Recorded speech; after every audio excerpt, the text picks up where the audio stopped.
My name is Richard Ellis. I'm 66 years old, and I live in an old wooden house perched on a hillside overlooking Chesapeake Bay in Maryland. It's where I raised my only son, Nathan Ellis. Nathan came into this world on a bitter winter morning. His mother, my sweet Caroline, never made it out of the delivery room. It was just me and that tiny, wailing bundle against the vast, deafening quiet that followed. I wasn't made for raising children. I was a mechanic at the shipyards in Baltimore, a man who knew oil stains and rust better than lullabies and diaper rash. But that day, with Nathan in my arms, I learned how to heat formula, to cradle small fears, to hum old country songs into the night, because it was all I had to offer. We didn't have much, but we had enough. Every morning I drove him to school in my battered Chevy pickup, and every evening I taught him how to fish, how to read the stars, and how to start a fire with damp wood. I loved him fiercely, the kind of love a rough man gives, quiet, stubborn, more shown than spoken. Nathan grew up looking like his mother, soft brown hair, kind eyes that held a stubborn light. I tried to teach him the only lesson I knew mattered. You don't have to be the strongest. You just have to be the one who keeps his word. And he did. But things started changing when Nathan hit 16. At first, it was the muttered replies when I reminded him about curfews. Then the way his jaw tightened when I warned him about friends I didn't trust. He started listening to me with only half an ear, or sometimes not at all. I tried harder, raised my voice more, pushed when I should have paused. And then, one night, I found the application to the United States Naval Academy, stuffed between his school books. I stormed into his room, shaking the letter in my fist. "You're throwing your future away without even asking me?" Nathan stood there, tall, unflinching, already halfway to being a man I couldn't control. "This is my life, Dad," he said, voice low and calm. The words hit like a hammer. I lost it. "All these years," I shouted, "breaking my back to give you something better, and you just toss it away for some damn dream." Nathan clenched his fists, eyes burning. "I'm not ungrateful, but I'm not living your life, Dad."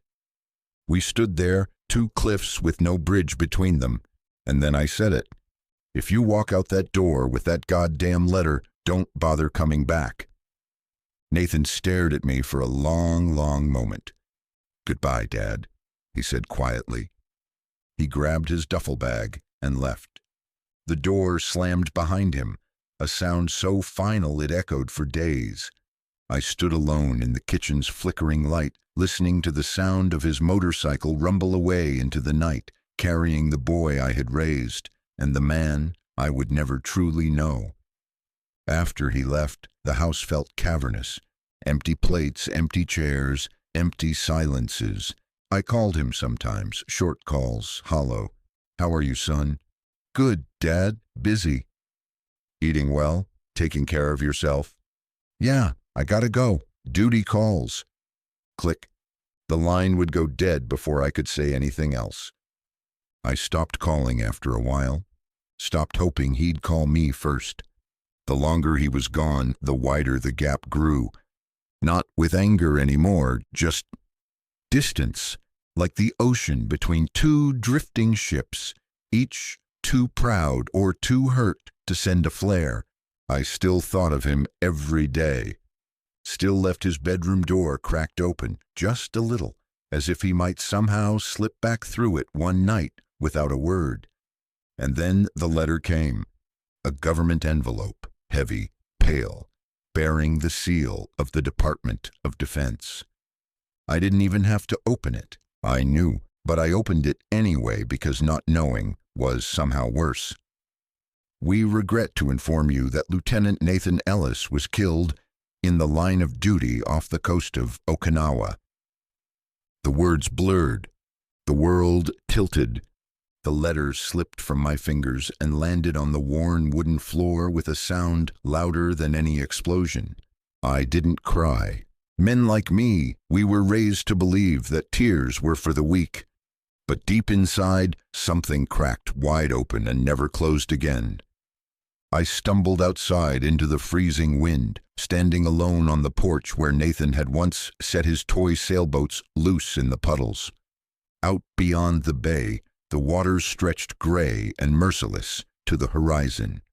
"Nathan," I whispered, voice breaking, "can you hear me, son?" Only the wind answered, howling through the naked trees. I flew to San Diego for the funeral. The military did it right. Crisp uniforms, somber music, the stars and stripes draped with agonizing precision over the casket. I sat in the front row, clutching the folded flag they handed me like it was all I had left to hold on to. The ceremony blurred into a haze of handshakes and condolences. And then I saw her. She stood apart from the crowd, a young woman in a simple white dress, clutching a bouquet of white roses so tightly that the petals bent under her fingers. Her brown hair cascaded over her shoulders. Her eyes, oh God, her eyes, were shining with tears she refused to let fall. She was heartbreak made flesh. Something inside me stirred. Recognition, though I didn't know her. Somewhere deep, deeper than blood. After the service, I found the strength to walk up to her. She handed me a photograph, hands trembling. In the picture, Nathan stood grinning beside her in a field of sunflowers, his arm around her shoulders, the sun turning their faces gold. On the back, written in Nathan's handwriting, "Dad, this is the one. I want to bring her home." My knees buckled. I would have fallen if not for the sheer stubbornness that had carried me through everything else life had thrown at me. "What's your name, sweetheart?" I croaked. She swallowed hard. "Emily Carter," she whispered. "Nathan. We were together. We were going to tell you after his next deployment." She hesitated, then placed her hand over her belly, small but unmistakably rounded. "I'm carrying his child." I couldn't breathe.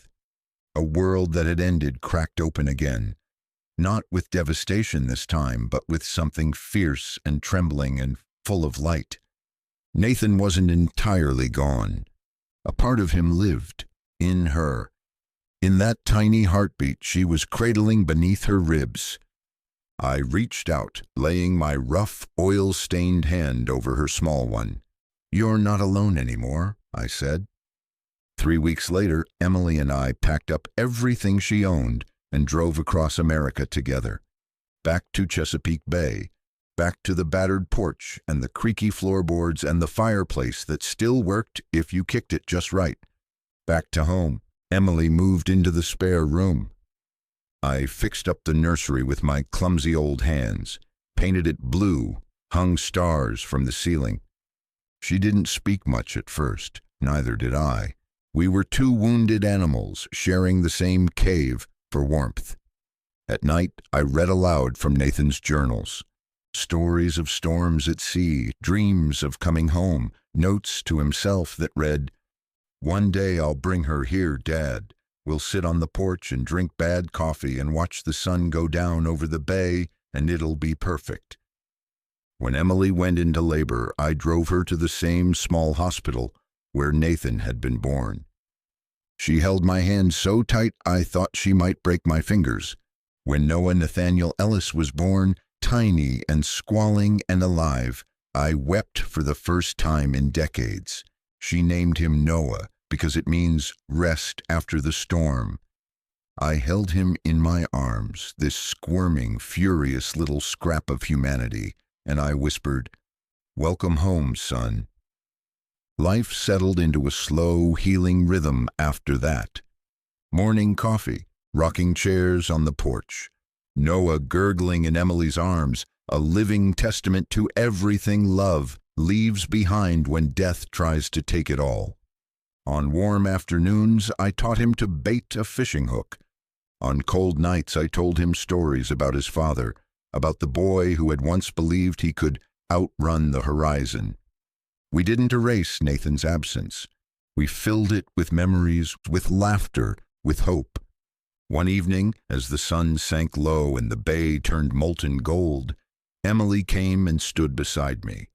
She was holding Noah, who was just learning to babble. She said, voice trembling, "Richard, would it be okay if Noah called you Dad too?" I turned to her, stunned. I didn't deserve it. I had failed Nathan in ways too deep to name.